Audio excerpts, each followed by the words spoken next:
People have an unspecified potential for development, educationally, obviously, with regards to the skills they have, but also in relationship to their character. And it's much more encouraging for people, I think, to concentrate on who they could be rather than who they are, especially when they're young, because they still have most of their life ahead of them, and they're not everything they could be yet.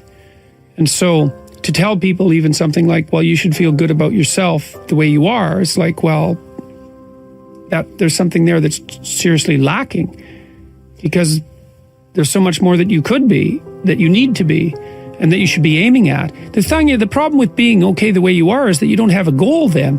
And people need to have a goal in order to come to terms with their life.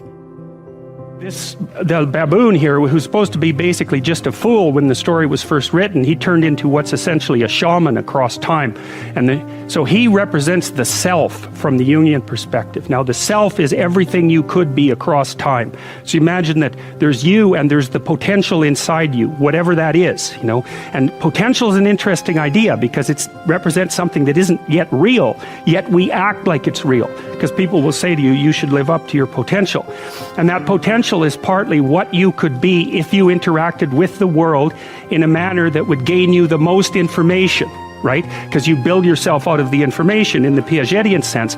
But it's deeper than that too, because we know that if you take yourself and you put yourself in a new environment, new genes turn on in your nervous system. They encode for new proteins.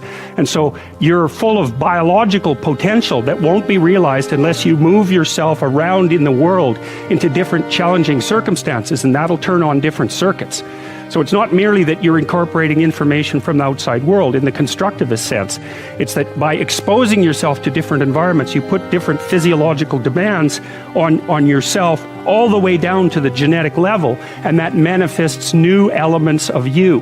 And so one of the things that happens to people, and this is a very common cultural notion, is that you should go on a pilgrimage at some point to somewhere central, and that would be, say, like the Rock in the Pride Rock in The Lion King, because you take yourself out of your dopey little village, and that's just the little bounded you that everyone knows and that isn't very expanded, and then you go somewhere dark and dangerous to the central place, and while you do that, you have adventures and they toughen you and pull more out of you, like partly because you're becoming informed, which means information. It means you're becoming more organized at every level of analysis, but there's also more of you too. Primary motive as a clinical psychologist and educator is to help individuals live more meaningful and productive lives in harmony with their families and their community. That's my motive. And the evidence for that, I think, is, well, if people go online, and first of all, you can watch the lectures and decide for yourself, but you can also go, I suspect probably maybe 250,000 people have commented on the lectures and their effects on them. And so that's what people say. I'm watching the lectures. Yeah. I'm trying to develop a vision for my life. I'm trying to become more responsible, and it's really helping. And that's what I hear all the time when I do these public lectures, which aren't political. But when we gain success, we raise the bar. We set our ambitions higher. I mean, what is your end game? What do you want? That's all. That's what I want. I want to help as many individuals as possible become more courageous, more truthful, and more engaged in the pursuit of individual, familial, and social harmony. That's what I want. Well, there's something I'd like to say, maybe in closing, about courage. People say that to me, and I don't think it's exactly right. There's a line in the Old Testament, the fear of God is the beginning of wisdom. And I think it's more like that. It's not that I'm courageous, it's that I'm afraid of the right things.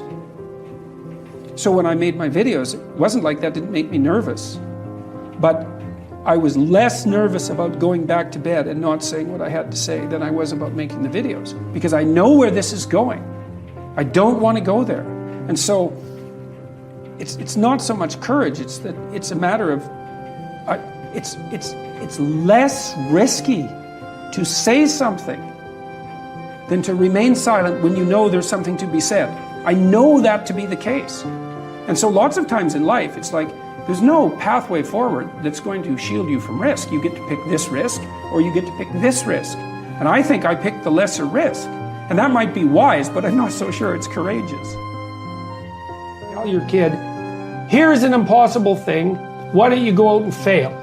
You say, here's something worth going after, here's a step you could take that would push you beyond where you are, but that you also have a reasonably high probability of succeeding at. Right? They call that within a time frame. Within some time frame. That's the other thing. You have to parameterize it with regards to time frame. That's right. And that puts you in the zone of proximal development, and that's a concept that was generated by a guy named Vygotsky. He was a Russian developmental psychologist and a smart one. It's where the idea of the zone comes from, to be in the zone. And when you're in the zone, you're expanding your skills in a manner that's intrinsically rewarding because you're succeeding. And so you want to set, if you're good to yourself, you think, okay, I need to set a goal, but I need to set a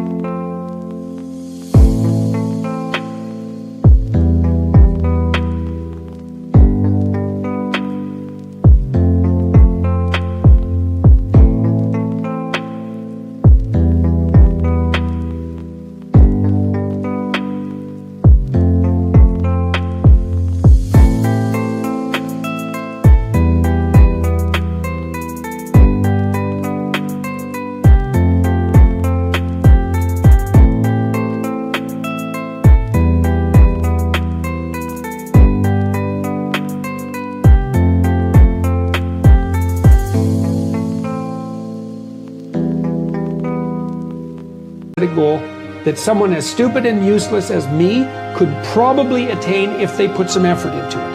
And then you've got it perfectly, because it's not so high that it's grandiose or impossible that you fail necessarily and then justify your bitterness. It's like, well, I could do well, because that happens to people. Happens all the time. Yeah, it's like, see this all the time. You know, it's like, yes, exactly. Well, I set a goal and I didn't attain it, so I'm not going to set any more goals. Right. It's like, no, you set a goal that was inappropriate. For the time frame. Yeah. That's right. You didn't calibrate it properly. Yeah. And you're playing a trick on yourself because you wanted to fail so that you could justify not having to try. And being a victim. Yeah. Which isn't helpful. You're still going to be a victim. It's like, there's no way out of that, man. Yeah. So, you know, because life is a challenge that in some sense can't be surmounted. So there's no way out of your problem. But there is certainly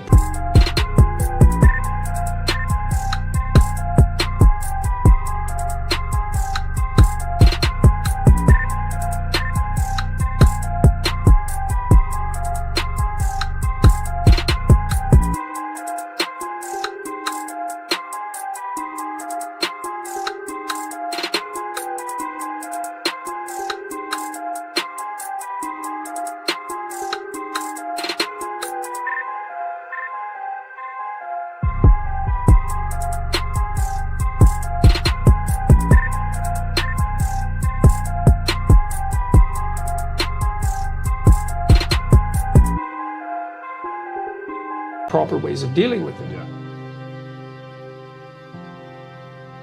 Not only do you have to move from point A to B in life, but point A is often a very difficult place to be, because we're fragile and bounded and mortal and limited, and because we know that.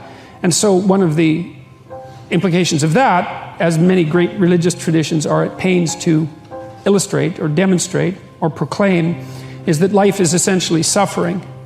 And I believe that to be a fundamental truth. But perhaps not the most fundamental truth, because I think the most fundamental truth is that despite the fact that life is suffering, people can transcend that. And partly the way they transcend that is by pursuing things of value.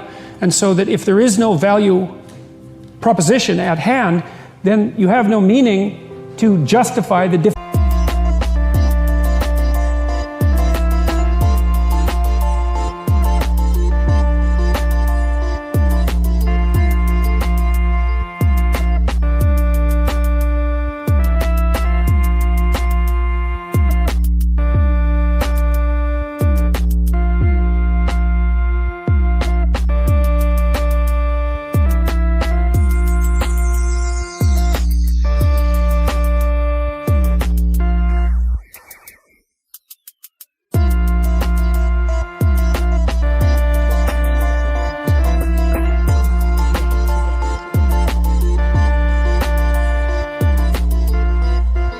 difficult conditions of your life.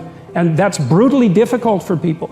You know, Nietzsche said, he who has a why can bear any how. And you see, and I've certainly seen this as a clinical practitioner, that people who have no purpose in their life are embittered by the difficulties of their life. And they become first bitter, and then resentful, and then revengeful, and then cruel. And there's plenty of places to go past cruel. That's just where you start if you're really on a downhill path.